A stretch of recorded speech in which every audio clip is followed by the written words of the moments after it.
देखिए, विपक्ष की बात तो छोड़ ही देते हैं। नीतीश जी की 1 करोड़ की बात पर वो प्रश्न उठा रहे हैं कि नहीं करा पाएंगे 5 साल में। और तेजस्वी यादव जी 20 महीने में 2 करोड़ से ज्यादा जॉब देंगे, उसको वो घोषणा कर चुके हैं और सही मानते हैं। वाह, क्या बात है। तुम 20 महीने में 2 करोड़ दे दोगे तो ठीक, और नीतीश जी 5 साल में 1 करोड़ का घोषणा करते हैं तो वो कर नहीं पाएंगे, तुम ऐसा बोलते हो विपक्ष के लोगों।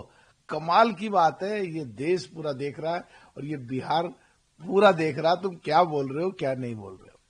सर, तेजस्वी एनडीए के खिलाफ बयान देते हुए कहा है कि एनडीए में भी जो अभी मौजूदा नीतीश कुमार है उनके खिलाफ भी 55 स्कैम्स हैं, तो ऐसा नहीं है कि वो दूध के धुले हुए। तेजस्वी यादव जी अगर ऐसा बोलते हैं कि नीतीश जी के खिलाफ 55 केस हैं और ऐसा नहीं है कि वो दूध के धुले हुए हैं, इसका मतलब तेजस्वी यादव जी के द्वारा deem to be admit fact है कि उन्होंने घोटाले करे हैं और उन्होंने गलत काम करे हैं। अगर वो ऐसा बोल रहे हैं कि वो भी दूध के धुले हुए नहीं है।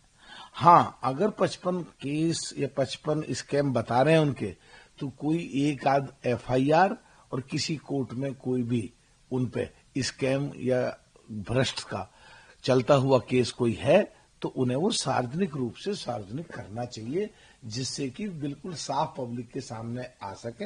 ऐसा नहीं है कि अपने आप गलत तो दूसरे को कुछ भी बोल दो, ये तो ठीक नहीं है बात।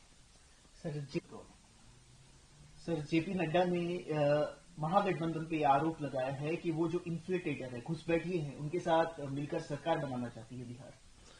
देखिए, कहीं ना कहीं कुछ न कुछ तो बात है। अगर घुसपैठियों को रोकने की बात होती है और 2023 में 17वीं लोकसभा में बिल आता है कि बीएसएफ को ज्यादा ताकत दी जाए घुसपैठियों को रोकने के लिए, उस बिल का विरोध करते हैं पश्चिम बंगाल की तरफ से, ममता सरकार की तरफ से, और देश के अन्य और कई प्रदेशों में जहां सो कॉल्ड इंडिया गठबंधन की सरकार है उसका विरोध करते हैं, तो कहीं ना कहीं कुछ तो बात है जो घुसपैठियों को अंदर चाहते हैं ये।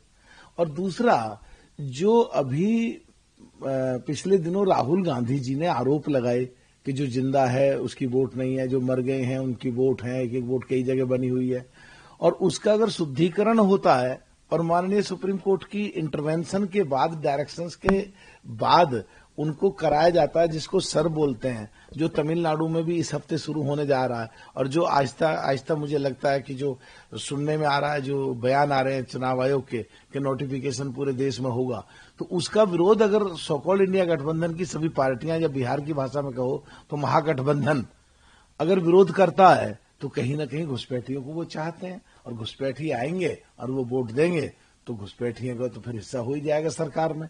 तो दूसरे देशों के लोग या दूसरे देशों के, सीधी बात कहे तो मुसलमान, अगर हमारे देश के अंदर घुसपैठ करके और हमारे देश की सरकार की और प्रदेश सरकारों की जो स्कीम है मुस्लिम भाइयों के लिए, उनके हकों को अगर खाएंगे तो कैसे खाने दें। उस सो कॉल्ड इंडिया गठबंधन के लोग क्यों चाहते हैं, ऐसे समझ नहीं आ रहा। तो इलेक्शन कमीशन हफ्ते तमिलनाडु में भी एसआईआर कराने की मांग की है, और जो सुप्रीम कोर्ट ने निर्देश दिए थे इस पर इलेक्शन कमीशन ने खासकर कहा है कि उन निर्देशों का पालन किया जाएगा। जो इस हफ्ते तमिलनाडु में और नवंबर में जो चुनाव आयोग ने घोषणा की है, पूरे देश में नोटिफिकेशन करके एसआईआर को लागू करेंगे।